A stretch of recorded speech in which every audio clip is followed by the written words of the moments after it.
Okay, who am I? Why am I here?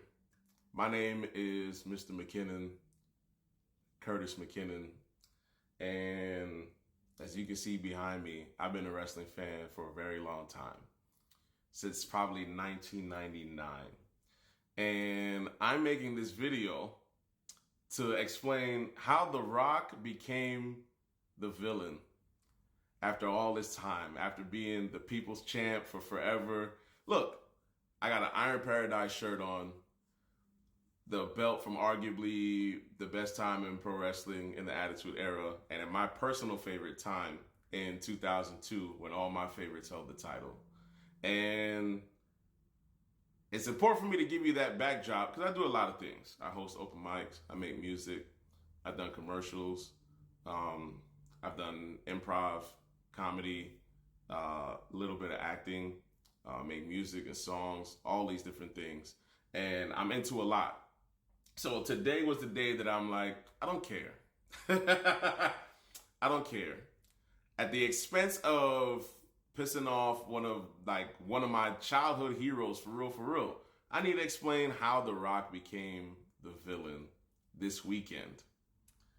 Some people don't understand how people are upset at The Rock coming back and taking Cody Rhodes' main event slot at WrestleMania.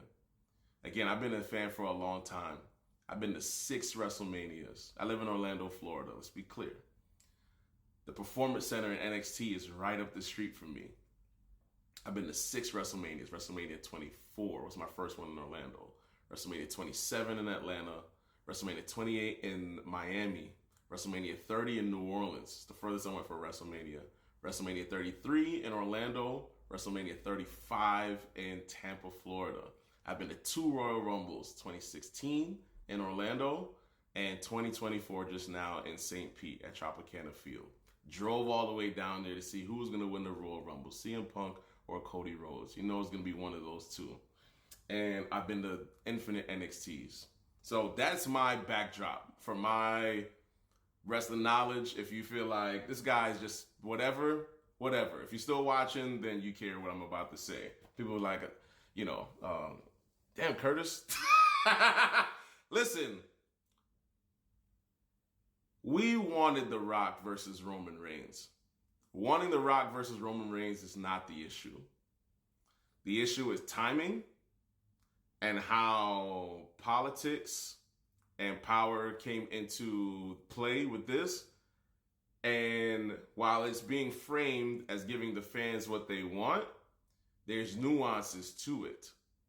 If it's your birthday, right? You expect a cake on your birthday. You don't expect a cake 6 months down the road. You don't expect a birthday surprise 3 years removed from, you expressing that you really want this amazing birthday cake. And then 3 years later, you finally get the cake. Sometimes waiting to get what you want, there's a reward in waiting. I'm saying these words all wrong right now, but the point that I'm trying to make is that as a fan, there's certain expectations that you have, and then there's timing of things. There's dream matches and things like that. People fantasize, what if Muhammad Ali fought Mike Tyson? What if, Jordan and LeBron played at the same time? All these different things, right? You have these 2 different eras. Pro wrestling is one of the only spaces where somebody can have, because somebody could be a little bit older and then fight somebody in their prime while they're younger. Hence, Rock and John Cena, Rock and Hulk Hogan. Underlying thing here, common denominator, funny enough, being The Rock. Now Rock and Roman Reigns. This guy is like, again, icon, legend, all of the things. If you're trying to be a star or be whatever, The Rock has the template for it. But here's the problem again. Cody Rhodes came back. WrestleMania, what are we on? WrestleMania 40? WrestleMania 38. Came as a surprise. From leaving WWE, going to AEW, helping create that with the Young Bucks and Kenny Omega Tony Khan, all those things. Came back to WWE, was a star, beat Seth Rollins, had a whole year, won the Royal Rumble, got cheated at WrestleMania 39 because Roman wins, LOL. Just like Cena wins, LOL, Roman wins, LOL. Solo Sikoa, the Bloodline, all these things. Even though Solo was banned from ringside or thrown from ringside, still came back, cost him the match, right? Whole year. Cody Rhodes fights Brock Lesnar 3 times. Wrestles Brock Lesnar. I'll say fight instead of wrestle sometimes.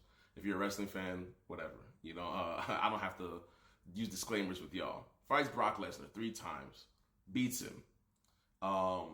These placeholder feuds with Shinsuke Nakamura, which they did great stuff with Shinsuke in terms of like the production and the quality and with his promo work backstage and all those things.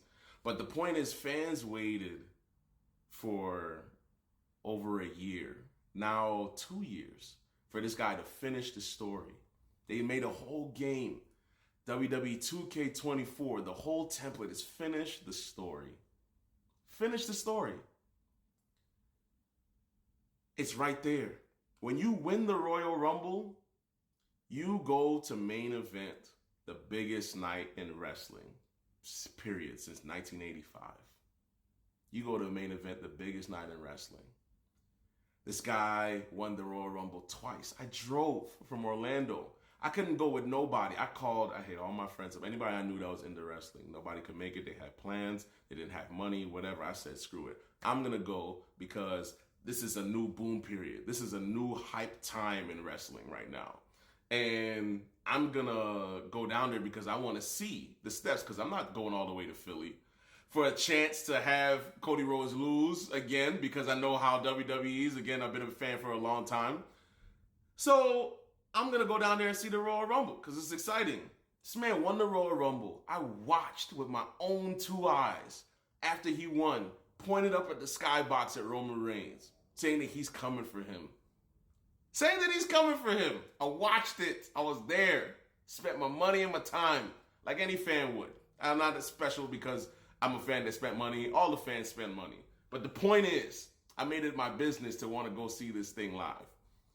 This man goes on SmackDown and says, I want that title, Roman. I don't care what Seth Rollins calls it. Oh, that's a whole other thing with Seth Rollins. Jeez. I don't care what anybody calls it. That's the title they took from my father. I came back to this company to get this title. I want this title. And then he says, but not at WrestleMania. And then The Rock comes out. Now, The Rock did say, and asked the people if he should sit at the head of the table. Crowd erupted. Yes, we want the match, but not at the expense of Cody Rhodes' story being derailed or delayed for such a long time to where people stop caring and they lose interest. Yes, The Rock is an amazing star, but the timing of him being appointed to the board of directors with TKO Holdings, and then Vince McMahon having all the scandals and the hush money and all of these things, the timing of all these things coming back, and them using The Rock's star power to wash away or try to cover up the fact that the company is getting sued and there's a whole ton of mess that's happening right now behind the scenes to wash it away. It's not going to be a race with numbers, because all is going to happen on Raw tomorrow is they're going to say, look how many social media things from The Rock coming back. That does not fix the issue. You are wiping away all Cody Rhodes' work or delaying it to wash away the stain and the stink of Vince McMahon and the things that he's done in his personal life and what he's done with the company in order to, you're doing that to wash away the stink. And the fans want Cody Rhodes to finish his story because as the fan base, we've been patient, we've been invested. 2 years of wanting this guy to finish the story, and he deserves it. He answered PR questions in a media scrum better than the chief operating officer of the company. And you take that away from him. This is why The Rock became the villain.